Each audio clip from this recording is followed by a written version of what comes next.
not meant to be swallowed. You should simply chew it long enough to enjoy the juice that comes out of it, and discard the rest as it is not edible.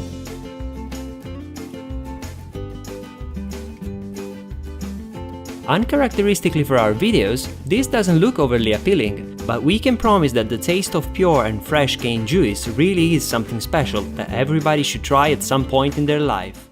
Today we are proposing something that goes beyond the unknown, and we might well be the first people attempting to make this dish in a fat-free and dramatically delicious way: caramel sauce. You are probably wondering just how we are going to do that. Keep watching and you'll soon have your answer. To begin with, place the sugar and the water into a small saucepan. Turn on the heat to medium and bring the liquid to the boil. In this case, I'm afraid you cannot use coconut sugar, as it will start to burn way before reaching the proper temperature to get the caramel. Every now and then, gently move the pan using circular motions, which is needed to make the syrup of a more even temperature, as it never warms uniformly. Now, if you are lucky enough to have a thermometer, bring the syrup to 180 degrees Celsius or 355 degrees Fahrenheit before turning the heat off. But if you don't, there is nothing to worry about. Simply cook the syrup until it starts to change color, as you can see here, and then turn off the heat. On the side, mix the yogurt with the milk and the vanilla essence if using it. Add the liquid mixture into the syrup and start mixing immediately to combine the ingredients. As you can see, caramel bubbles quite violently, so make sure to use a glove when mixing, or to wrap your hand into a kitchen towel, just to avoid burning your beautiful and flawless vegan skin. If you are not quick enough, part of the sugar might not dissolve into the liquid. In this case, simply place the caramel back onto a low heat and stir until completely dissolved. Is your final caramel looking too much of a liquid? If it is, don't worry, as it will thicken up as soon as it cools down. Caramel keeps for up to a week in the fridge, but I honestly doubt it will last that long if you have any kind of appetite. So here it is, the deeply colored, rich-looking and great-tasting caramel sauce. Although not one of those super healthy recipes we regularly propose, we are still overchuffed with this one, as we managed to create this sauce from scratch without using any fat, and we simply wanted to share it with you. Should I really tell you how good this sauce is on ice cream, pancakes, and basically any other sweet-tasting food? I'm sure you already know what I'm talking about. We have literally received hundreds of requests for cinnamon rolls, so as you can imagine, it was just not possible for us not to share with you our recipe for making these popular buns. This is another of those recipes that require minimal work, and yet it yields amazing results. So if you are ready, let's get to it. To begin with, pour the water into a large bowl, and then add in the vanilla extract, the lemon zest, 2 spoonfuls of the flour, and whisk to properly combine them. Once that's done, add in the yeast and whisk to properly dissolve it. Now add in another 2 spoonfuls of the flour and whisk again. As soon as the ingredients look properly combined, you can add in all the sugar and the salt and whisk once more. This method will allow not only for the sugar and the salt to get completely dissolved into the mixture before starting the kneading process, but also for the yeast not to come into direct contact with these 2 ingredients, which are known to slow down its growth rate if used in high concentrations. All you have to do now is to keep adding flour in batches and whisk, and once the whisk is not good for the task anymore, swap it for a spatula, throw in all the remaining flour at once, and combine the ingredients together into a rough dough. Next, transfer the dough onto a working surface and knead it by hand for about 5 minutes to develop the gluten. At the end of the kneading, the dough should be smooth and soft, but not sticky to the touch. Don't be tempted to add too much flour during this process, because the more flour you add, the tougher the final rolls will be. If using a stand mixer, you can follow exactly the same procedure, but without the need to dirty any whisk, spatula, and most importantly, any hand, which is indeed very cool. Once finished, transfer the bowl into a slightly greased bowl, cover it with cling film and place it in a warm place to rise until doubled in size, which should take about 2 hours depending on the quality of the yeast and the temperature of the environment. While the dough is peacefully rising, we can move on and prepare the glaze and the cinnamon mixture for the rolls. For the sugar-cinnamon mixture, simply mix the 2 ingredients together and set aside for later use. For the glaze, place the icing sugar into a bowl, add in the water and stir until you obtain a thick fluid. The thicker the fluid is, the more conspicuous the final glaze will be on the rolls. The thinner it is, the more you'll be able to see the actual rolls through the glaze once they are ready. Remember that you can always add more sugar to thicken or more water to thin, so don't be afraid about stuffing up the glaze. Once the dough has doubled in size, it is ready to be placed back on the working surface dusted with some flour and roll it down into a rectangular shape using a rolling pin. We decided to go for a rectangle that is about 20 by 35 centimeters in area and about 5 millimeters thick, or 8 by 14 inches in area and a quarter inch thick. However, it is really up to you to decide how thick or thin you want the layers of the rolls to be. We much prefer to have thin layers of dough interspersed with layers of cinnamon, but if you want thicker layers, feel free to create a smaller and thicker rectangle.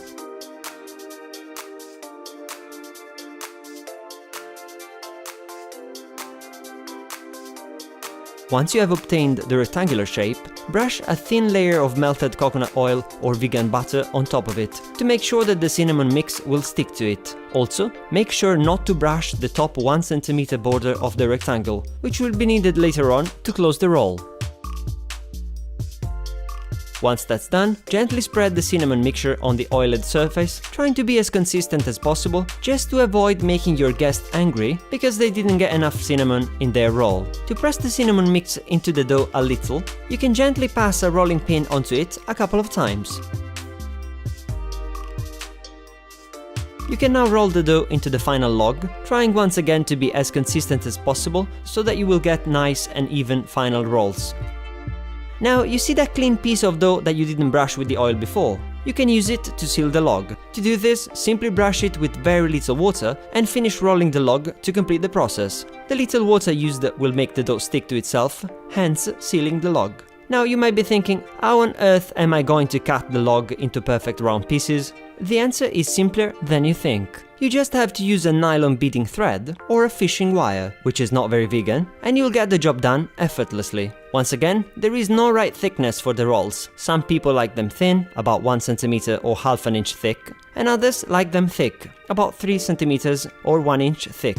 We went for thicker ones because it is how we like them, and we obtained 15 rolls in total. While you are cutting the rolls, place them onto a baking tray lined with greaseproof paper, or if you prefer, into muffin cases. Once that's done, cover the tray with another tray, or with any other object that you feel it is suitable for the task, and leave the rolls to rise for another hour, which should be enough for them to double in size once again. 20 minutes before the time has elapsed, preheat the oven to 180 degrees Celsius or 360 degrees Fahrenheit. Once the rising time has elapsed, uncover the tray with the rolls and bake them for 12 minutes in the preheated oven. As usual, to allow for even browning and cooking, remember to rotate the tray halfway through the cooking time, which, for those of you who are bad at mental maths, means after 6 minutes. I admit that I personally had to use a scientific calculator for this difficult task. Once the time has elapsed, remove the tray from the oven and brush the buns with the glaze. The more care you put into this, the more beautiful the final buns will be.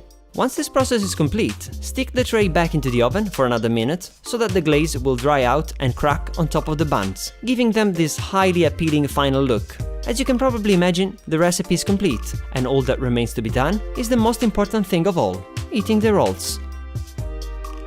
And here you can have a peek at the final buns. Despite the complete lack of butter, which is usually a must in this recipe, these buns are still unbelievably soft and just as delicious as any other fat-filled version we have tried before. And since the ingredients to make them are quite easy to find, I wonder why you are still watching the video instead of being in the kitchen preparing.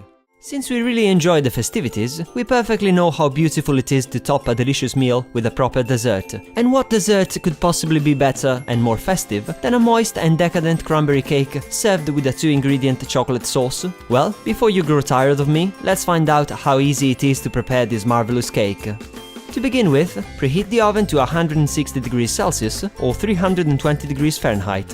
To make the cake, place the sugar, the milk, the oil, the vanilla extract and the lemon zest into a bowl and whisk the ingredients to dissolve the sugar. The oil is not strictly necessary, but if you want a super soft cake that stays soft for longer, use it.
don't react well when their servings of dessert get relished by someone else. We were quite skeptical about creating a proper vegan crumble without using any fat whatsoever. However, after a few attempts, we managed to actually make it, and the results were stunning. This dessert-like dish brings with it the aromatic notes of northern Italy and resembles a sort of deconstructed apple strudel. I mean, who doesn't like strudel, right? Even in the constructed form. To begin with, peel, core and dice the pineapple, and we are done. Well, we are not really, but we are already pretty close. Smaller dices mean a more balanced final dish. Bigger dices, however, will yield a more rustic grandma-style looking kind of dessert. Next, it's time to peel the apple, core it and dice it to the same size of the pineapple.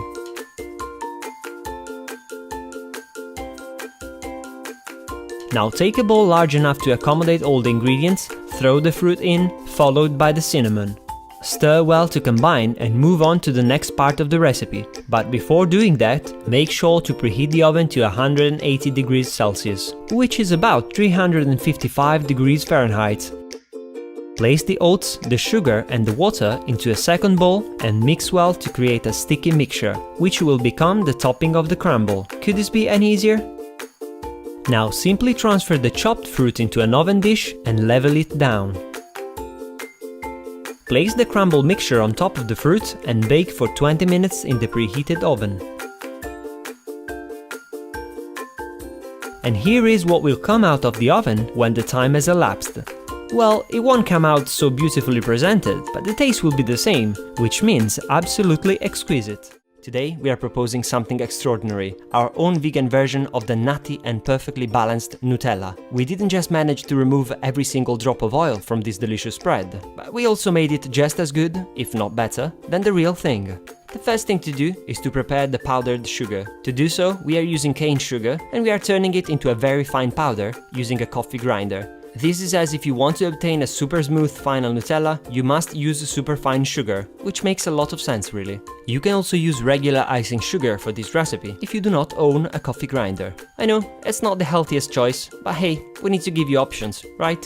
Now place the tofu, the hazelnut butter and the vanilla extract into the jug of a blender and blend at medium speed until you obtain a sort of smooth paste.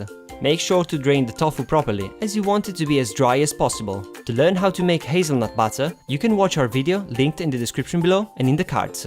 By now, the amazing smell of Nutella should already be in the air, but don't eat it just yet if you can resist the temptation, because if not, you'll have to start from scratch again and finish the recipe for maximum satisfaction. Once that's done, add in the powdered sugar a bit at a time, whilst the blender is still running. You can obviously stop the blender at any time to scrape the sides of the container with a spatula if you see that the blades aren't catching the ingredients properly. We attempted this recipe with dates many times before opting for sugar, but getting a real Nutella flavor using dates is basically impossible. The last step is to add the cocoa powder just like you did with the sugar and blend until you obtain the creamiest and most amazing chocolate spread. There are two kinds of cocoa powder you could use for this recipe, natural and Dutch processed.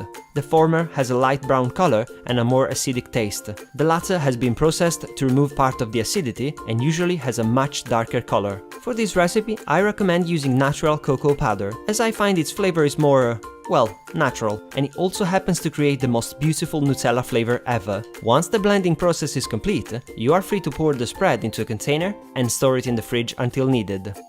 And this is the final vegan Nutella, ready to be spread on every edible surface available. If the only word that starts with N on your dictionary is Nutella, it is time for you to run to the kitchen and get preparing. Today's recipe is for some very seasonal and wholesomely delicious pumpkin muffins. For some reason, desserts seem to be very much appreciated around here, and I wonder if it has to do with the fact that 80% of our viewers are women. Anyway, regardless of your gender, we all like a good dessert every now and then, so let's prepare an exquisite one together, shall we? To begin with, preheat the oven to 180 degrees Celsius or 355 degrees Fahrenheit. Next, source the best pumpkin you can find and dice it finely. Ideally, you want to use a dense pumpkin with a sweet and chestnutty flavor, just to make sure that the final muffins will taste out of this world. Next, take a bowl and pour in the sugar, the milk, and the oil, and stir the ingredients until the sugar is completely dissolved. The oil is used to obtain muffins that are softer and that stay soft for longer, and its absence won't affect the final flavor of the dessert, but simply its consistency. Now, add in the flour, the baking soda, and stir them in using a whisk or a spatula. For this recipe we used whole wheat flour, as it yields stunning results when it comes to low-fat baking. However, you can also use regular flour or gluten-free oat flour. At this point, you can add in the diced pumpkin and the pumpkin seeds if desired, and stir them in to complete the batter. The seeds add a very nice contrast of texture, and I find it pointless to say that pumpkin goes really well with its own seeds. Thanks, nature. Next, grease a muffin pan or simply line it with muffin paper cases, your choice. At this point, you simply have to scoop the batter into the mold, making sure to divide it equally so that the muffin cook in the same amount of time. For this recipe, we like to fill the molds all the way up, as opposed to the more classic 2/3 of the way. And if you want to obtain the same results, it would make sense to do exactly the same. The very last step before baking these beauties is to sprinkle their surface with some extra pumpkin seeds, or with some chopped pistachios, which really go well with this preparation. You can now pop the tray into the preheated oven and bake the muffins for 15 minutes, remembering to rotate the tray halfway through the cooking time to allow for even browning and cooking. As usual, if you want to make sure that the muffins are thoroughly cooked before removing them from the oven, pierce them with a toothpick. If cooked, the pick will come out dry and with no mixture on it. And here you can have a look at the final muffins. Do you really need me to tell you how beautiful they look? And the good thing is that due to the simplicity of the recipe, you can get the exact same muffins in basically no time. You simply have to get preparing. There are many foods considered better suited for the taste buds of children rather than fully grown adults. This recipe is for one of those foods: refreshing and sweet strawberry popsicles. However, we found a way to twist this recipe to make it more pleasurable for appetites of every age. The first thing we are going to do is to prepare the strawberries. You can do so by removing the stem, also known as calyx, and cutting the fruit into quarters. If I were you, I'd avoid eating the stems. There is a war going on about the health benefits of eating strawberry stems. Some people say they are toxic and potentially dangerous if consumed in large quantities. We prefer to be safe rather than sorry and remove them, as they don't really taste that great anyway. But when it comes to the strawberries themselves, we can guarantee that the only issue you will find yourself with is craving more of them. And that's the hard part of the recipe out of the way. Now we can move on and make the final mixture for the iced lollies. Place all the strawberries into a food processor or a blender, and then add the cinnamon and the agave nectar.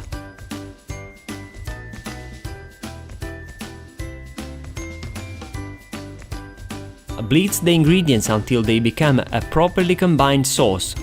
The combination of strawberries and cinnamon might sound strange to you, but we guarantee that is one of the most delicious things we have ever had the pleasure to taste. Let us know if you like this mix of ingredients as much as we did, and of course, if you have any unique combinations yourselves. Now take the popsicles mold and add a few whole blueberries at the bottom of each container. Make sure not to add too many berries, as they tend to make the final lolly fragile and easy to break. Take the strawberry sauce and pour it into each container. Once finished, gently bash the mold on the table to allow any trapped air to escape, as the popsicles won't look great if full of air pockets. This process will also create more room for some extra mixture, so if you haven't already eaten it all, you can refill the containers before closing them and placing into the freezer. Make sure to freeze the mixture overnight, just to be sure that the lollies are actually ready before consuming them. Do you want a tip to easily remove them from the container once ready? Place the mold under running cold water for a few seconds and they will all come out with ease. This is how the final result should look after the recipe is complete. You might want to wait for the sun to come out before deciding to give a go to this preparation, but ourselves, we like to enjoy these treats all year round.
Hello and welcome to the Vegan Corner. Today we have something special for you, which is the recipe for chocolate chip cookies. This delicious treat needs no introduction, as it is just plain good. Whilst developing this recipe, we also did our best to make it as wholesome as possible, and we are happy to say that we met all our expectations. To begin with, preheat the oven to 180 degrees Celsius, which is about 360 degrees Fahrenheit. Next, chop the chocolate into small pieces, or simply use ready-made chocolate chips.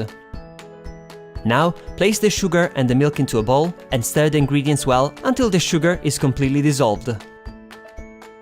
Next, add the secret ingredient into the bowl, which is the peanut butter, and stir it in using a spatula. I know that revealing the secret ingredient makes it not so secret anymore, but what can I say, I'm feeling particularly kind. Sift the flour and the baking soda into the bowl and thoroughly fold them in using a spatula. Make sure not to overmix the ingredients at this stage, or the gluten will develop, yielding gummy final cookies. You won't have this problem if using gluten-free flour, for obvious reasons. The very last step is to add the chocolate into the bowl and fold it in to obtain the final mixture. Once that's done, scoop the mixture onto a non-stick baking tray, making sure to leave plenty of space between the portions, as the cookies will spread and rise during the cooking process. We like to make our cookies 40 grams each, which is about 1.5 ounces. However, in case you feel that using a scale would be as annoying as an eyelid sprain, I'll tell you that a heaped tablespoon of mixture is just about the right quantity. Once the dough has been divided, there is an optional step that you could make, which is to slightly wet your fingers and even the surface of the portions of mixture. This will help to achieve cookies with a smoother surface, but if you're just fine with the cracked and way more appealing standard surface, you can skip this step altogether and I won't be offended. Once this process is complete, or skipped, you can pop the tray in the oven and bake the cookies for 12 to 14 minutes, depending upon the level of crunchiness that you desire.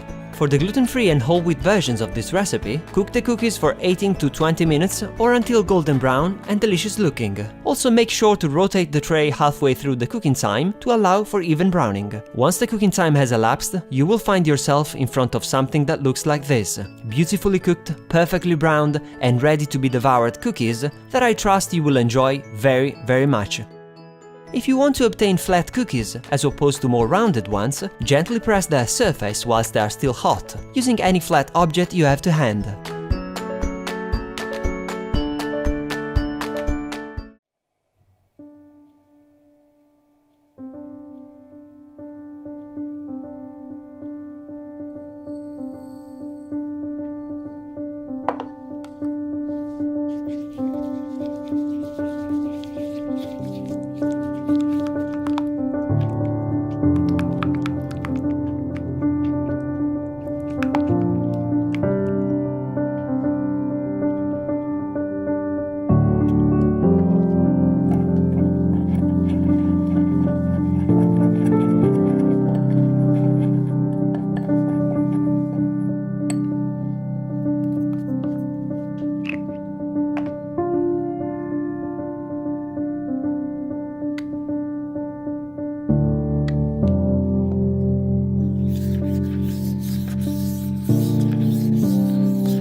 Due to the popularity of our recipe for brownies, we simply had to share with you our favorite recipe for another outstanding and popular sweet treat, blondies. If you have any kind of sweet tooth, you just landed on the right video.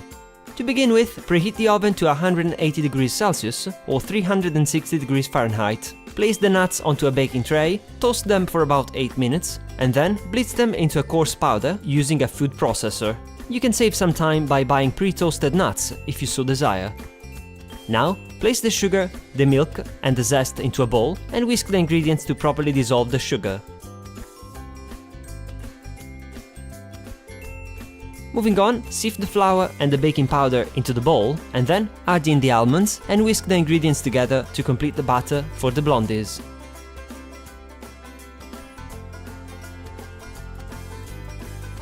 All you have to do now, to complete this rather strenuous preparation, is to transfer the batter into a cake pan and bake the blondies for 25 minutes, remembering to rotate the pan halfway through the cooking time to allow for even browning. You can also cook the blondies for 20 minutes to obtain a stickier and chewier result. The pan we used is 8 inches or 20 centimeters large, and there was no need to grease it. However, if you know that the pan you have tend to make food stick, feel free to grease it in order to get better results. To ensure that the cake is cooked, pierce it with a toothpick. If the pick comes out dry and with no mixture on it, you are good to go. I'm usually not a huge fan of sweets myself, but the truth is that when this stuff is around, it rarely lasts for more than a couple of hours.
When you are a professional chef, one of the first things you learn is that the difference between a sauce, a soup, or a spread is just a matter of consistency, as they might all be made by the exact same ingredients.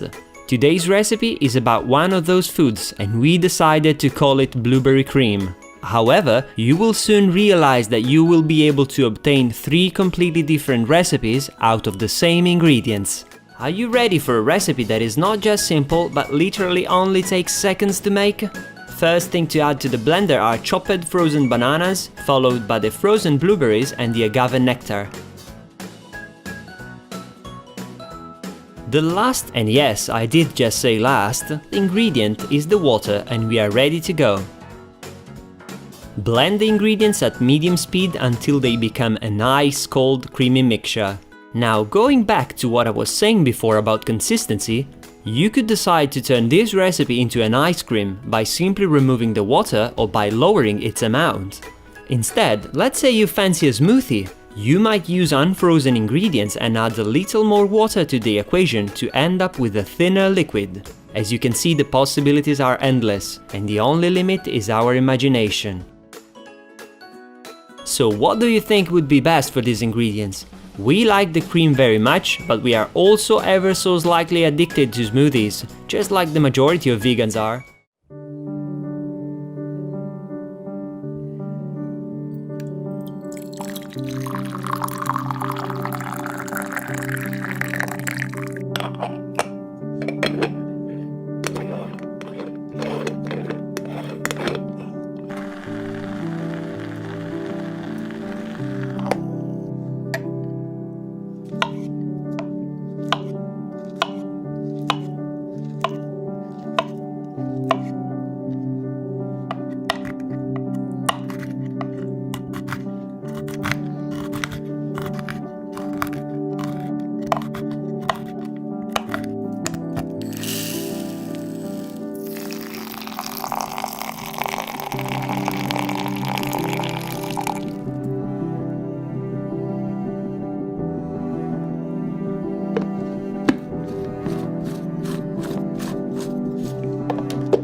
Chocolate mousse is one of those dishes that, in my opinion, is mandatory to have on a food channel. And since we've been requested to crack this preparation a number of times, it was a real pleasure to spend a couple of days literally drenched in chocolate in order to develop this one. And here we are bringing you the results of those 2 rather chocolatey days. To begin with, place the sugar and the aquafaba into a container and whip them together until you obtain a very stiff foam. For those who don't know what aquafaba is, it is basically the cooking liquid of chickpeas and other legumes, and it can be obtained by simply opening a can of chickpeas and using its water for this preparation. Don't be afraid of over-whipping this unique liquid, as it cannot happen and you can go ballistic on it without ever running into problems. Also, make sure that the chickpeas you are using are salt-free, otherwise the mousse will end up being funky in taste. To the question, will my mousse taste like chickpeas? I answer, no, it won't in the slightest. Now, let's melt the chocolate. To do that, place it in a bowl, place the bowl onto a saucepan filled with recently boiled water, and stir the chocolate pieces until they completely melt into a pourable consistency. Now, place a third of the whipped aquafaba into a large bowl, drizzle all the chocolate onto it, and whisk the 2 ingredients to combine them to perfection. Next, add in all the milk at once and whisk again to thin the sauce down. Now that the chocolate has completely blended with the water ingredients, there is no risk of it seizing or splitting anymore. So add in another third of the aquafaba and gently fold the 2 ingredients together using a spatula. Once that's done, add in the last part of the aquafaba and fold it in to complete the recipe and obtain a fantastic mousse that is super smooth and very, very delicious. The perfect consistency is achieved when the foam is still thick, but it can also be poured into serving glasses. Once the mousse has been poured, place it into the fridge to set for a minimum of 6 hours, or even better, overnight. Although the preparation is very easy and quite exciting, I suggest you to make it to the letter before deciding to go rogue and make some random adjustments, hoping that the results will be the same. The few very important things about this preparation are: the chocolate must have a cocoa content of at least 70%, and it should be melted until it is liquid enough to be poured into a thin stream. Also, to get consistently positive results, the aquafaba must be cold from the fridge and the milk must be at room temperature.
Not all sweets are created equal, and chocolate truffles are surely amongst the most delicious of all sweet preparations. These little bombs can deliver bags of flavor at every bite you take, and since they are quick to make too, there isn't really a good reason not to give them a try. Unless obviously you never liked chocolate to begin with, but in that case, I wonder why you clicked on the video. To begin with, finely chop the chocolate, mix it with the chopped nuts, and set the mixture aside for a later use. Next, place the dates, the cocoa powder, the coconut oil, the agave nectar, the vanilla extract, and the pistachios into a food processor and blend the ingredients together until you obtain a sticky and shiny mass, which is in fact the final mixture for the truffles. Place the mixture into a bowl and place it in the fridge to rest for 20 minutes before moving on. Once the time has elapsed, you can remove the mixture from the fridge and portion it into pieces of the desired size using a spoon. There isn't really a perfect size for the truffles, but I can personally guarantee that aiming for golf ball-sized bites is unlikely to bring you the results you want. Using a teaspoon, we managed to get about 20 truffles, which are much better than 2 golf ball-sized ones, or not. Once that's done, you simply have to roll the portions into bowls using your hands, dip them into the pistachio chocolate coating, and place them onto a dish to complete the recipe. To get an even better consistency, place the finished truffles into the fridge for at least 30 minutes before serving. And here are the final truffles, coated to perfection and ready for you to attack them. At this point you have two choices: eat them all by yourself and hide any evidence that they were ever made, or invite your friends or parents for a tea and share the truffles with them. I think it's better if I don't say what option I actually prefer. Chocolate is one of those things considered by many detrimental to our bodies. However, some people, such as ourselves, really can't stop eating it. So why not find a way to keep things healthy and eat chocolate together with some more wholesome ingredients? Is that even possible? Let's find out together with this video recipe. The first thing to do is to properly hydrate the psyllium husk. These will create a strong gel which will thicken our pudding later on and will also add some extra fiber to the dish. To do so, place the water and the psyllium into a small bowl and stir the ingredients well to combine. Leave the mixture to rest for 30 minutes before using it, which will allow for the gel to properly form. Once the time has elapsed, this is what the final gel should look like, thick and gelatinous. Now roughly chop the frozen bananas and we are ready to create our pudding. Add all the ingredients to the blender's container, starting with the liquids and finishing with the solids. You will probably notice that this completely contradicts what we are doing, however, you should start with the liquids. Start blending the ingredients at low speed, and as soon as they are properly combined, turn the speed up to high and continue to blend for another 20-30 seconds. Once again, simplicity doesn't compromise quality by any means. This pudding delivers some super tasty chocolatey notes, but without making you feel guilty. For an even tastier option, try replacing the water with some of our coconut milk. The link for the recipe can be found below in the description box. Here is the final pudding ready to be devoured in seconds, which is exactly what we did. And even better, the sense of guilt after the second bowl of this delicacy was basically non-existent. Despite the deliciousness, it's worth noting that we endeavor not to consume indulgent dishes like this more than once a month.